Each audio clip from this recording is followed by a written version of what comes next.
Say my name. Goddamn right.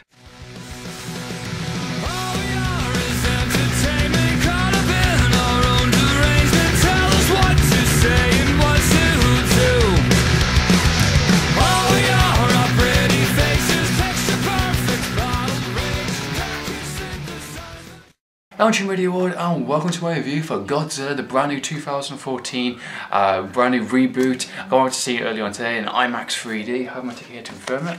There you go, awesome stuff.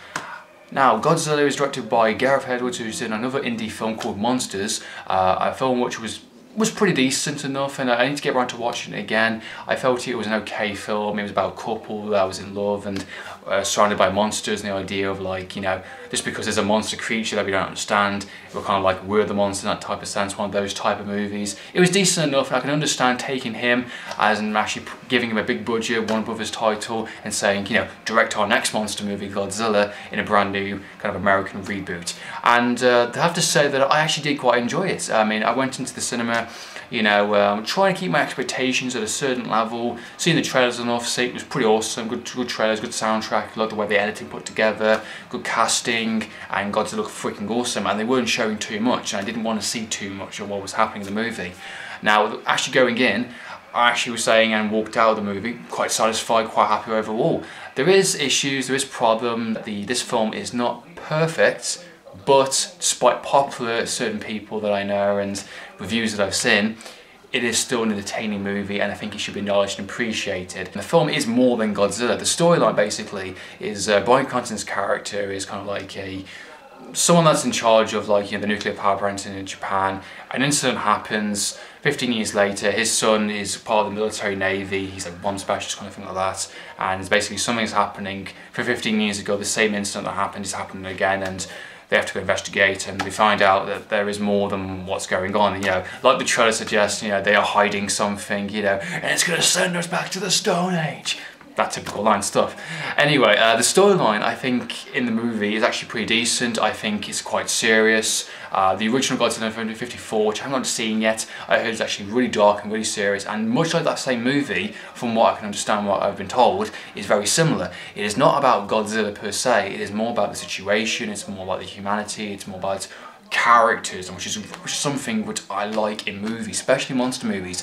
Cloverfield was a good example of a monster movie situation, and this movie I felt was quite serious and it handled it just right. I can understand how some people can take it in the wrong way or say it needs more this, needs more that, and I can agree in some respects. You know, it does have its problems. I felt it dealt with the situations quite well. I felt the military side was interesting. I felt it was taking itself really seriously and actually giving, you know, origins and background reasons, and actually it was pretty cool to see, you know, them actually dealing with the situation properly. I love the fact that it's like the giant creature outside destroying a city, and it's like, let's deal with it properly. And I love some of the lines in this movie, of course, from the trailer, like, you know, the arrogance of man is, you know, controlling nature, kind of thing like that.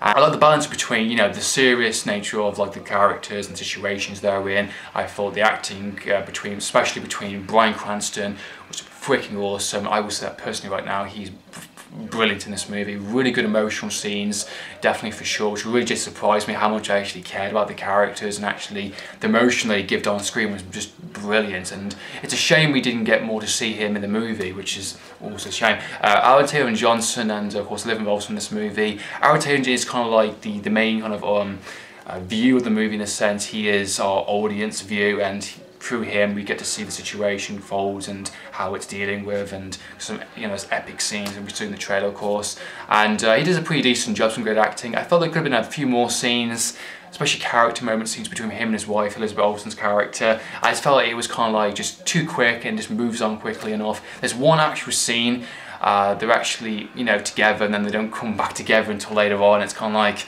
yeah, it could have been a little bit more there, you know. It just, some things were kind of like, you know, unfocused on compared to other things where it's kind of like, okay, fair enough, whatever. And then of course you got what we want to see from a Godzilla movie is some pretty awesome kind of fighting and awesome visual striking scenes. Visually, this movie looks freaking stunning and just amazing, good looking movie, good special effects, good use of scoring as well. I thought the special effects are fantastic for Godzilla himself. The design was brilliant. I thought some of the hidden surprises, some of the hidden things they didn't reveal in the trailers, I thought was quite a nice surprise, and actually did a nice payoff for the final act of the movie. So if you're a Godzilla fan from the original series or the Japanese roots, then you're going to definitely enjoy what's in store. There is a couple of teaser moments in the movie where it kind of builds up something and then kind of drops it.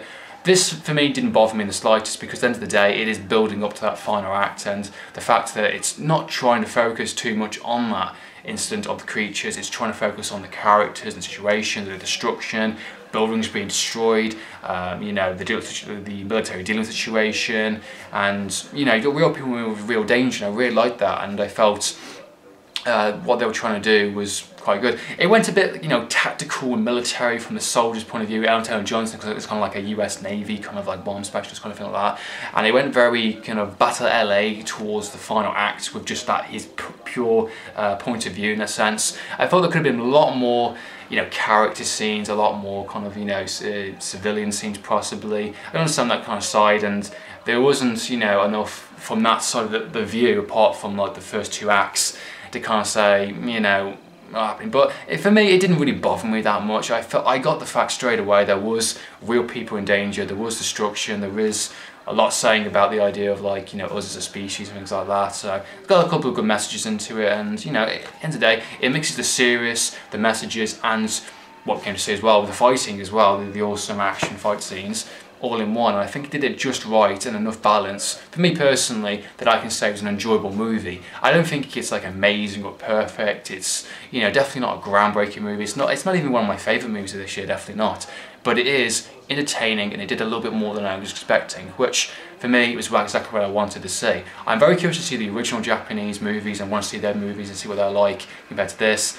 And if you're going in, think to yourself, don't think big monster movie kind of thing like that. Think serious kind of drama, serious characters, a couple of flaws in places, but at the end of the day, very entertaining, and you can walk out very satisfied. Also, the IMAX 3D was absolutely fantastic. I hugely recommend to see pretty much any movie in IMAX 3D. To see a monster movie, especially in the big, massive screen in 3D viewing with a good, loud kind of 5.1 surround, is just amplifies the movie to such a huge level, and especially with the visual striking scenes presented in this movie, it definitely was a huge payoff, and I actually really enjoyed my experience watching the movie, much like Gravity and IMAX 3D from last year. That's been my review for Godzilla. I hope you enjoyed watching this review. I hope it was informative. If you have any questions, like to know your thoughts and opinions, guys, please comment down below, and I'd love to know your thoughts and opinions on the original Godzilla 1954 version, so comment down below. So in the meantime, Andrew T, signing out.